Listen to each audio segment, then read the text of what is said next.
Alrighty, 3, 2, 1. What's up, guys? It's Dakota, and we're gonna be going over one of the Pioneer Dick lists, specifically the one that I played this past Tuesday at my LGS.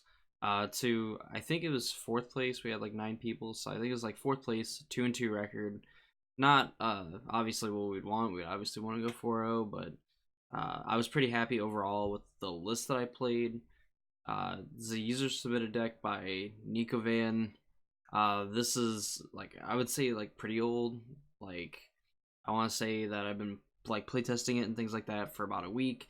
And there's like a few things that like I would change that are even like in the description of the deck that I would presume Nico Van himself said, and I will go over that too, along with basically like the things that I would change and the things I would probably do going forward. For people that didn't play Green Black Delirium when it was in standard, Green Black Delirium was like a super powerful deck, and I got to play all these like sweet like value Delirium creatures and just very powerful threats.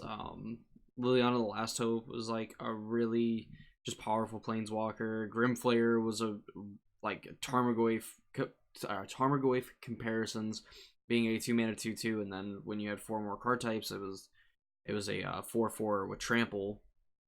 So it was like, even at the time, like I remember when this card came out, I went to a GP not that long after Eldritch Moon came out, and people were playing Grimflayer in Jund for whatever reason. You know, they just wanted to be able to churn through their deck and everything. I don't think Grimflayer really sees play anymore in Jund. Maybe there's some people out there like trying it, but just not for me, or I guess even those people too. Other cards like Tyler's Tracker came out in the set before, just a good value engine. Mindwrack Demon, of 4 mana 4/5 flying trampler with like a supposed downside, but really just like also putting cards in your graveyard to get more card types in. Ishkana and Emrakul are like your top end creatures, like Emrakul being the one that you want to play because you get to gain control of your opponent's turn when you cast it, and then they get an extra turn, but like you basically just destroy any hope of them like being able to win the game. I think the only time I've ever seen anyone beat an Emrakul extra turn, whatever, I think was at the Pro Tour for Eldritch Moon, where Luis Scott Vargas actually beat an Emrakul the Promised End from Reed Duke. I don't know if it was to win the match or if it was just to win one of the games, but it was pretty sweet because that was like the only time that like I really saw like Emrakul like played and just not be good enough after completely just wiping your opponent out. Um, and Ishkana like makes spiders too. Like she makes 3/1/2s, and while it doesn't seem very powerful, it just the fact that they gum up the board, they make blocking really tricky. Like you can just like kill your opponent's creatures, and like they end up having to kill a spider or something, or like they don't end up killing the spider and then like double blocking later with a spider plus a creature makes things in combat like really awkward. Plus, Ishkana can be like a finisher on her own. I actually had a game that I played in Tuesday where I played an Ishkana, and then like the next turn I just got to play another Ishkana, and then like the next turn I just got to sit back on 7 mana and 3 or 6 spider tokens plus an Ishkana and just like drain my opponent to death if they couldn't beat through my board, or if I was just fine with taking the damage, anything like that. It was just a way to like close out the game and finish it. Because if they swing all out, then block one of the things, hit them for 7, and then swing back and then drain them again. So very powerful card, very innocuous I think to some people that never played like the Delirium strategies, but really like the main cards like in this plays like a mid-range deck where like you can be aggressive playing like Grimflayers, Tyler's Trackers, Kalidas, which was like MVP, probably the very best card in my deck aside from Emrakul, because when I the times that I got to play Emrakul, it was good, definitely good enough to win the game for sure. But like Kalidas was like also like MVP, non Eldrazi MVP was Kalidas, and I think I want to go up to play like a second one, like somewhere in the 75. So basically like bringing this all together, what exactly becomes new in this deck that wasn't in it before, being in Pioneer. So essentially, like the creature suite is the same. I think no Shadows did come over. I don't know if they were playing like Kalitas in like the original standard list, but Kalitas definitely felt really strong. Liliana Dreadhorde General, obviously from War of the Spark. She was, I didn't get to like play her, but in the games where I've playtested and I got to play her, she just gave like a ton of advantage. Just coming in like Ishkana into like Liliana, like you can make your opponent sacrifice 2 creatures, you sacrifice 2 spider tokens, draw 2 cards for 6 mana, and like that's totally fine. And then like you're okay with trading your creatures and stuff because you get them back later with Liliana the Last Hope. Um, Traverse is like also a really big reason to like play it because it's like a tune with Aether without the energy. If you don't have Delirium, which sometimes is like fine with keeping like 1 landers because then they're essentially 2 landers with Traverse, or just being able to get like your like silver bullet creatures like Kalitas or like an Ishkana or an Emrakul. Mainly, like sometimes they can get Grimflayer or Tireless Tracker if you're just trying to get value. Just a very versatile like sorcery to be playing. It's really good. Abrupt Decay, Assassin's Trophy, and Grizzly Salvage.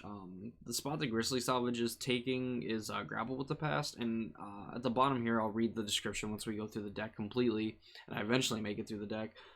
Grizzly Salvage replaces Grapple with the Past, and Grizzly Salvage sees more cards, but only takes a creature or a land card from the 5 that you reveal, and the rest go in the graveyard.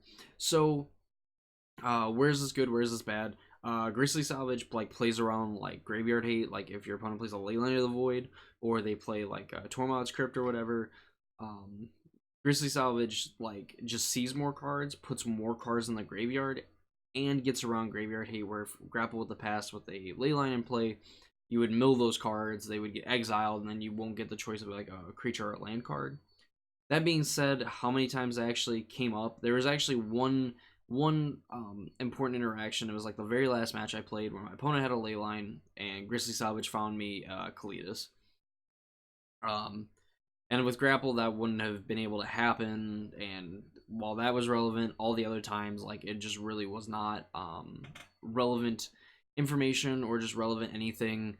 For having my graveyard exiled, like the fact that it all resolves in the same thing, it gets around things like Tormod's Crypt, doesn't mean that it's completely free of Crypt, because then your opponent can just like exile your graveyard when you put one of your Delirium things on the stack. But either way, like that's still fine. Probably would rather play Grapple with the Past over Grizzly Salvage, but Grizzly Salvage definitely does its job. We get land wise, you get to play like Fabled Passage, Overgrown Tomb was not legal, and Woodland Cemetery I believe was not legal. And now that I remember, it wasn't. You had like Llanowar Waste and things like that, where like your dual lands and things like that, and you played more Hissing Quagmires, but we still have 2 in here. So in reality, like this deck didn't get a whole lot of tools. Like there's Deathrite Shaman that you could play as like a 1-drop.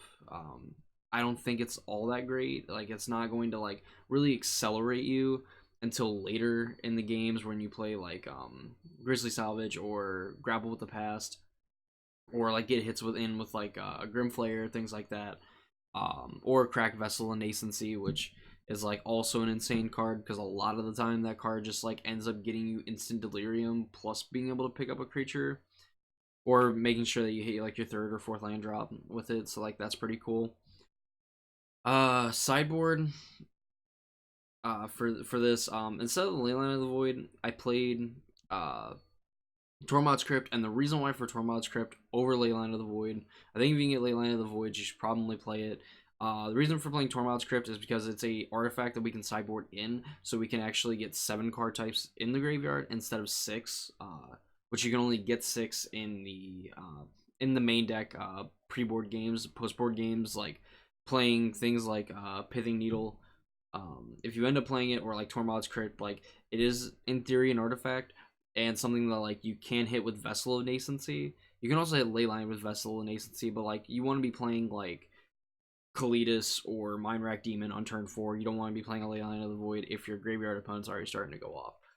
So that's why I chose and prioritized Tormod's Crypt over Leyline of the Void, even though if you're gonna have one on like turn 0, technically Leyline of the Void is the better one, and um, kind of, I mean, it just does more. It's also like an enchantment. Like you only play 4 enchantments in the deck, so like having Leyline of the like extra Leyline of the Voids, like you can just mill over and give yourself an enchantment. Like that's could also be relevant too, but I prefer the artifact over the enchantment. Languish was a very powerful sweeper. I got to bring it in like a few times, and while one of the times it just like wasn't, it was like good enough, but like it didn't matter against mono red because like they just killed me anyway. I was at 5 life after I languished, and they went Chandra into double Swift Spear. Probably can't beat it without second languish. There's a lot of ways that I just don't beat it, but like languish was still like really powerful. It was like a 5-for-1 at that, so it was really good. And I think 2 is like the perfect number. Um, Duress. I'm gonna get to these two in a second, but like Duress and Pithing Needle, just like Needle naming like problem planeswalker that you can come across like Okos for sure. Any sort of lands like the flip side of Search for Kanta, anything without like mana abilities as like their activated abilities. There's definitely like a few like playable cards in Pioneer that like you'd probably want to name with Pithing Needle.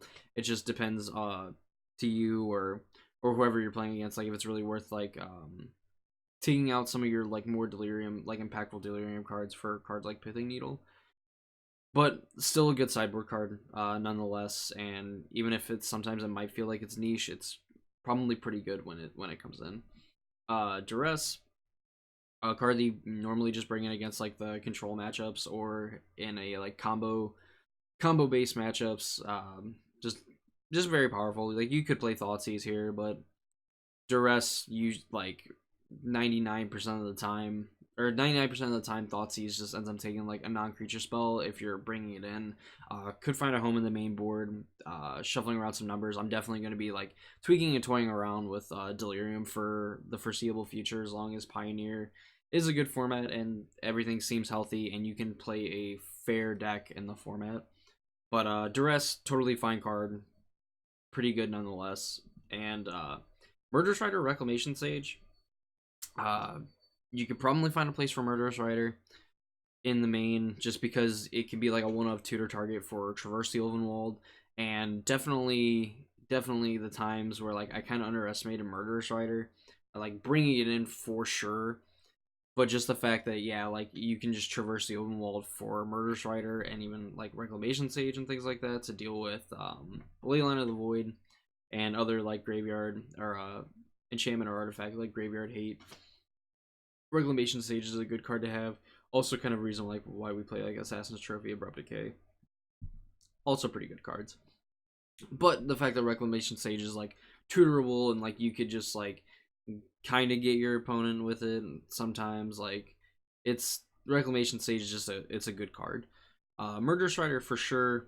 Also, just being able to be like a tutor target for like Traverse the Ovenwald, and like you're fine with trading it because then it goes to the bottom of your library and you just traverse for it again, things like that. Very underestimated. I know people were like talking about this with the black sorcery from Ravnica or Guilds of Ravnica that has the weird overgrown mechanic of just like searching your library for a black card and putting it into your hand. Like Murderous Rider, like people toying around with that plus Murderous Rider, like Traverse plus Murderous Rider is also just very good and very powerful as a way to get a source or a planeswalker or creature like kill spell plus a 2/3 body on top of it too. It's really sweet.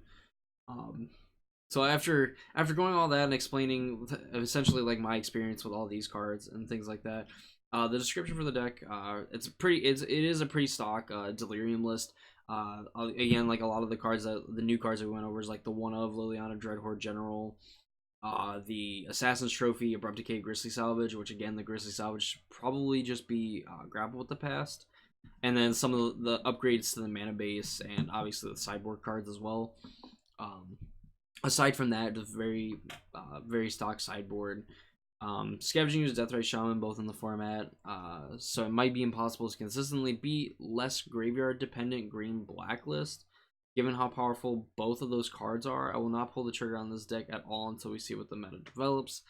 Joke's on you, I already did it, and it's a lot of fun. Even like when people play Tormod's Crypt and things like that, like you are able to rebuild very fast. It's the ley line is the real problem when you're trying to just rebuild, because you get to play Assassin's Trophy, but then like your traverses just don't find your hate, which sucks. But again, like you do have a lot of like this manipulation where you can just like throw a ton of cards in your graveyard while like being able to find your creatures and things like that. So I don't think that's too much of a problem.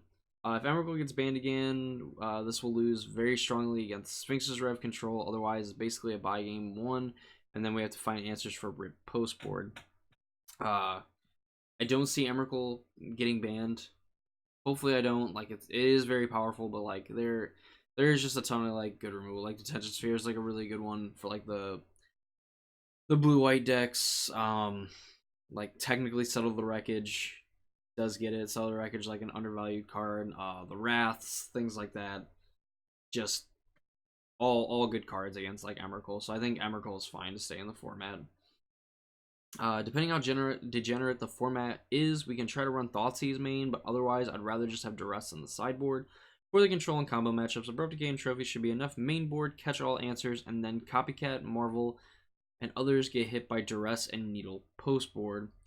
All stuff that I agree with. I don't think Thoughtseize in the main is too big of a concern where you don't really need to just immediately shove 4 Thoughtseize into your main deck. Definitely I'll keep an eye on like how the things shift in the meta as we go on, but I think being like this kind of fast like Delirium enabler like deck and then morphing into a more like interactive control deck, interactive like mid-range deck I should say, not really control deck, and then figuring out like your role and things like that, which I conveniently have a video on assessing your role on my channel, but finish watching this before you go to that one.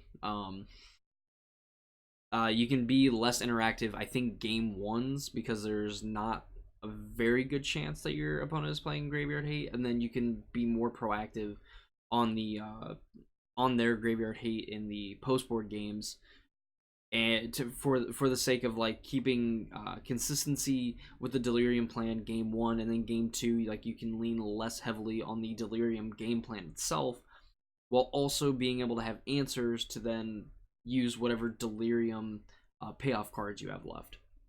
Deadweight and Vessel Nascency are unfortunate necessities to quickly enable Delirium. Numbers of all cards except maybe the legendary creatures are subject to change. Definitely the creatures you can definitely you could probably tweak. Deadweight was surprisingly very good. Vessel, like that, I can see the Deadweight being unfortunate because you want to be playing enchantments. Like maybe you just want to play a third Vessel, but again, like I think Deadweight was like overperformed, and Vessel and Nascency like performed as expected. So I didn't feel like they were unfortunate. It just in my opinion in the games that I've been able to play. Grizzly Salvage over Grapple, which is what I was talking about earlier. With kind of going over this, how easily we can stack the graveyard. Maybe being able to get those things is better than the selection Salvage provides. Once and Future is also interesting, but I don't want to run into losing Delirium in the late game, which a lot of the time, like I found, was very easy to get Delirium back once I got like Tormod's Cryptid. I got Tormod's Cryptid in a game where I had like 5 different card types in my graveyard, and then like by not the next turn but the turn after, I was back up to 5, possibly even like 6 card types in the graveyard. So there's definitely not you're definitely not like at a shortage of ways to like run out of gas essentially in your graveyard. Vraska's Contempt, Tormod's Crypt, Feed the Clan, Life Goes On, Narwhal Dryad, Sylvan Advocate, Journey to Eternity, Lost Legacy are all cards to consider as well. Vraska's Contempt, I don't think I like Vraska's Contempt over the Rider, just because it's technically cheaper and you can traverse for Rider. Obviously in the games where like you don't have Delirium, it's a lot worse, but still, it's whatever. Tormod's Crypt, I actually didn't read this far into it. Tormod's Crypt, I think, is fine over ley lines for now until there is a super, super aggressive graveyard deck where you need a hit card in your hand like right away, and they're not very likely to interact with it. But Tormod's Crypt also serving the same purpose because it gets us Delirium. Feed the Clan and Life Goes On. I like life gain spells for like the mono red matchups, which might be pretty good. And like if you have a lot of like mono red and you don't want to play Feed the Clan or Life Goes On, you could play probably Courser of Crewfix in place of the Tireless Trackers, and you can just gain life plus like card advantage against the against like immediate card advantage you can get from green versus the like delayed card advantage that you get from Tireless Tracker. Gnarlwood Dryad is like a 1 mana 1/1 Death Toucher that gets +2/+2 if you have Delirium, and it can be super annoying because like if their thing's not big enough, they can't attack into it, and even if their thing is bigger than it, they still can't attack into it. Sylvan Advocate, which is the other Goyf comparison card, is a 2 mana 2/3 that it and your land creatures get +2/+2 if you control 6 or more lands, and it also has Vigilance. Very, very good card. I don't know how good it is in this. If there was like an Obzon build that was also playing like Shambling Vent, I'd probably want to play like more 2-drops like Sylvan Advocate, but I'm not sure about this. Journey to Eternity is kind of a cute card. I don't know if I'd play it. I think it might be too slow. Lost Legacy, just essentially being the Mnemonic Betrayal, the Unmoored Ego that this deck can easily play and run.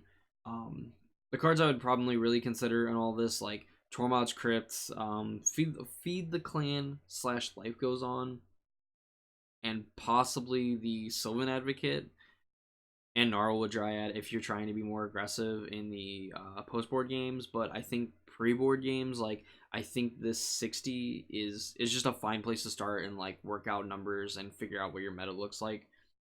Can't really make sense of the format as of now. The list looks very expensive for a format that I am unsure will take off or not. Worst comes to worst, all the expensive cards on the list are good for Modern and Commander anyway, which is very true.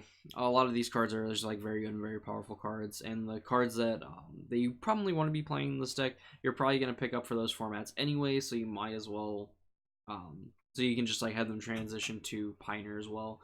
And I think Pioneer is going to take off as a format. It seems like a lot of people are like super impressed by it. There are some people in my LGS that I'd never seen before that came to play Pioneer because they were excited to play their old standard, like essentially just old standard decks with some upgrades, things like that, and that was exciting to see. And this is a more in-depth view than I usually give on deck text and stuff like that. Just with Pioneer being a new format and how crazy like this format seems to be in terms of like diversity and the different decks that people want to play. Like it's just amazing. And Delirium is definitely going to be a deck that I'm going to play and tweak and really test and kind of give updates on going forward, because this is essentially like the mid-range deck that almost like true mid-range, that you just have like you have a powerful late game finisher, but you can also just have these aggressive draws where you play like a Tyler's Tracker, or you play Grimflayer and Tyler's Tracker, and then like you just get to sit back on Tyler's Tracker, like cracking clues, beating in with a 4/4 Trampler and like a 4/3 5/4 Tyler's Tracker, drawing cards, and then eventually just getting to play like your Planeswalkers and disrupting them with like what few like removal spells that you actually get to play in the format. So I hope you guys enjoyed this more in-depth deck tech. I'm probably going to be trying to do it now for most other decks as well, just because I think it makes it interesting, and like the thought process that goes through and deciding card A over card B, things like that. I hope you guys enjoyed the video. Be on the lookout for more Pioneer stuff. I'm definitely going to be getting into this format pretty heavily. Also, there's going to be some Modern too. I'm going to have a Modern deck tech going up on Friday, and I believe another video as well on Friday, going over some more, probably some more Modern. It's been a while since I've like really gotten to dabble into it and things like that, so it'll just be exciting to see. So if you guys enjoyed the video, make sure to leave a like, share it with your friends, tell them to get into Pioneer. Pioneer's awesome right now, and like the ton of it that I've gotten to play, I've been really excited for it. I don't think it's super busted. I just think I think it's a good time and like a good way to break up the monotony of standard and modern. So yeah, make sure to share the video, get your friends involved, and I'll see you guys in the next video.